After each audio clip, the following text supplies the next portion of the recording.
through that, I can't think of a group of just kids that are more deserving. I mean, I felt like we had a special group when we assembled back in June, and there's going to be adversity and ups and downs along the way, and we had a ton of growing to do, but I felt like just we had the right people on the bus, and the continuity of our staff has been awesome for us, and then to bring 8 new kids in 6, and the leadership of these guys as seniors has just been outstanding. I mean, it's the reason we're at where we're at right now. So I can't think of any better way to end the regular season than these guys having a chance on senior day to come away with a regular season championship at home.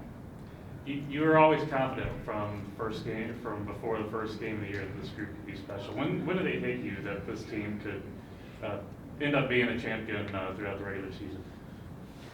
I mean, I'm always in it to win it. So, I think that's just always the approach. So I always, try to do everything we can to put ourselves in best chance position possible. It doesn't guarantee you anything, but I think this group's been different from the beginning, just with their focus, their work ethic. I mean, I said before we ever played a game that I thought we had a hungry group, and they were hungry in different ways. You had some people that were coming back with a bad taste in their mouth after, losing in the championship game last year. You had some people that were coming in hungry.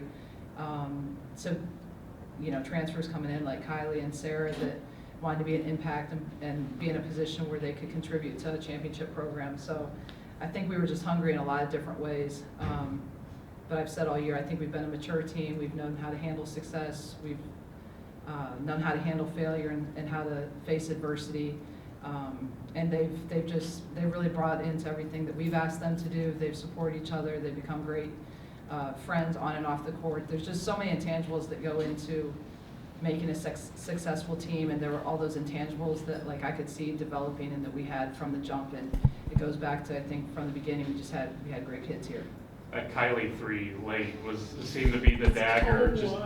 Just seeing the smile on your face and pumping up the crowd at the very end, when it felt like that was it right there, that you guys had it. That was it. What was that moment like? And Lacey set that up to be able to get her open. Just what was that like? I mean, it was right-handed too. We'll talk about that. I just, I've got confidence in all of them, and you never necessarily know who it's going to be, and I think that can be any given night. But I think different opportunities arise, and our kids have stepped up all year, and when it's been their opportunity, they've taken advantage of it. And we needed that 3 in a big way, and just I felt like it was going to go in when it left her hands. I see them shoot enough. You have a sense and a feel when we take certain shots and you've seen them shoot enough and it's the right shots, you can tell when they're going in. I mean, sometimes I can say it before it ever happens. It's just you can see it. You've seen them do it enough. But Lacey made the right read, right play, and I was more than confident. So I wasn't surprised when it went in. I felt like it was going in.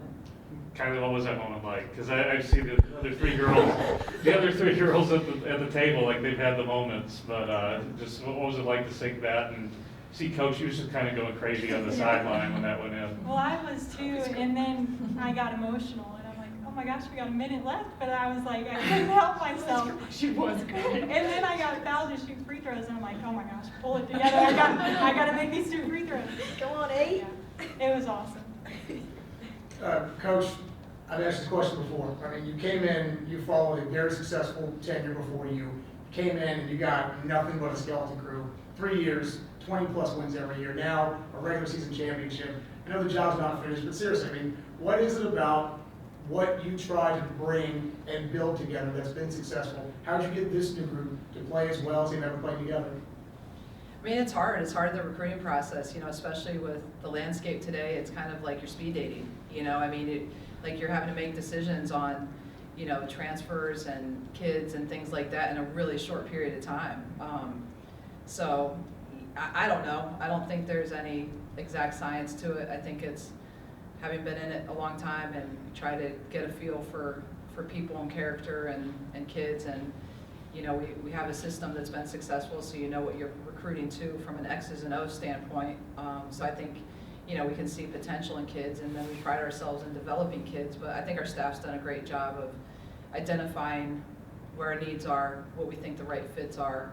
And a lot of it comes down to fit, just not only from, an X's and O's and stylistically, obviously that's really important, but all the other intangibles that we really try to look for. And that's why I say, like, you know, the group of kids we have, I could tell from the beginning, like, those intangibles that have always been really important to me and kind of what we value, you know, these kids have had it all along. And it doesn't guarantee anything, but I sure think it gives you a hell of a lot better chance.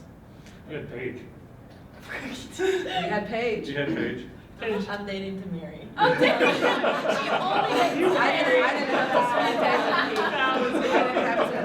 to speed date with Pete. Paige, you've been around, you've been a part of, obviously, every part of the success before Coach got here and now. I mean, what's it like to go from the previous regime and to be now and to see where this program has grown under Coach's leadership?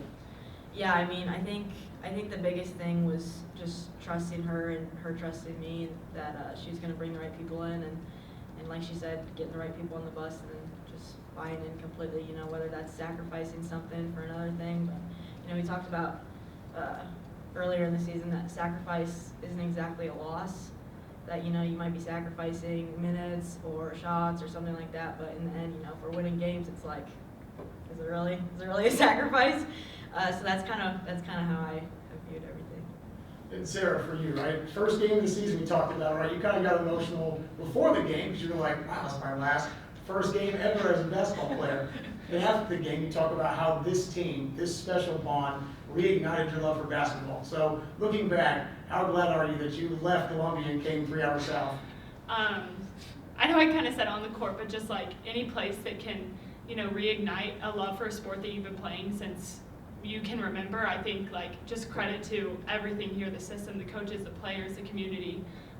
It's like truly been the biggest blessing in my life, and I thank the Lord every day I can be a Lady Bear. And just to go out like this, I think the perfect way to do it, you know, couldn't ask for anything better. And Lacey, come on, we got to talk. Don't make me cry again. Yeah, listen. There's three, right? Things come in threes. Oh. All right, so look, the job's not finished, but how proud are you, once again, of another, right? You came in last year as a new person. This year, you've got 2 new people with you. For you guys to have this quick cohesion, I mean, what do you credit that, and how satisfying is it to know that you guys are one dangerous unit going into Evansville?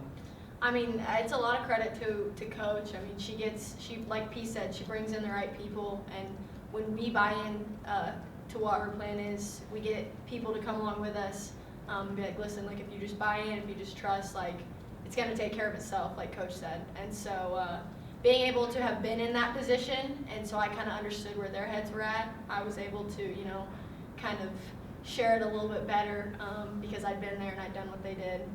So it's just been awesome to see the growth of this team, you know, from the first day of summer, trying to figure out what we were going to do, how we were going to play together.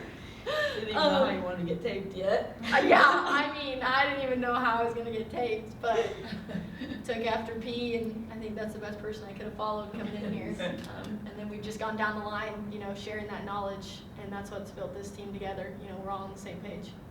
Coach, just every little piece of this roster seemed to have its big moments throughout the year. We talk about the front court and going into the season, and Lady and Sarah show that there was no drop off. Paige isn't allowed in Iowa anymore.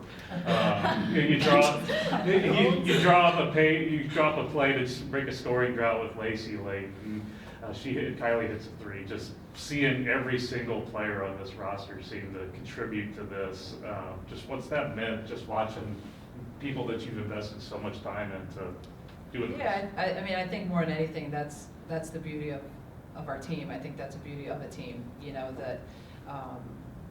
You know, I don't know how other people scout us because obviously, you know, I'm not in their game planning sessions, but, you know, I just think that we put a group together that, you know, any given night, anybody can be the one. And I think our team has really bought into just making the right read, making the right plays, doing whatever they need to do to help the team. And they've all had huge contributions along the way. It hasn't been one person, you know, and in those key moments, whether it be tonight with Kylie's 3, or like you said, you know, you go back to, we're not in the position we're in if Paige doesn't hit the 3 to get us to overtime.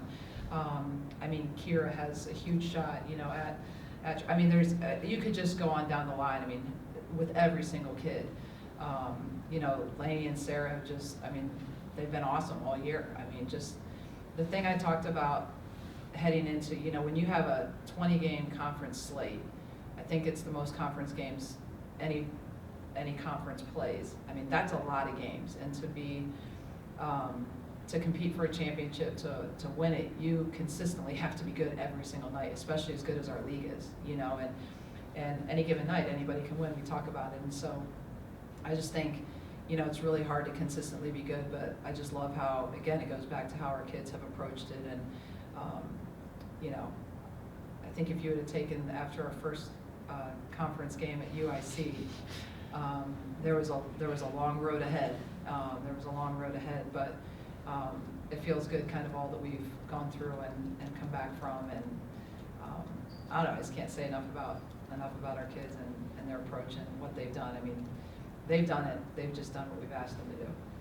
Time for one more if anybody's got it. Lacey, when does the focus now turn to Evansville, the tournament, and how motivated are you guys about that after last year? Extremely motivated. I mean, our team's definitely got a fire lit under us, so I think we've said it all year, you know, one game at a time. After that one's completed, you go on to the next one. So right now we're just focused on whatever our first game is, you know, for the tournament, and taking it one game at a time and trusting and buying into whatever coach has planned for us. You enjoy this though until tomorrow morning, then start thinking about it? Always, always. We'll be enjoying it. How you gonna celebrate? We're gonna go eat food together as a team. All right, we're good. Thanks, guys.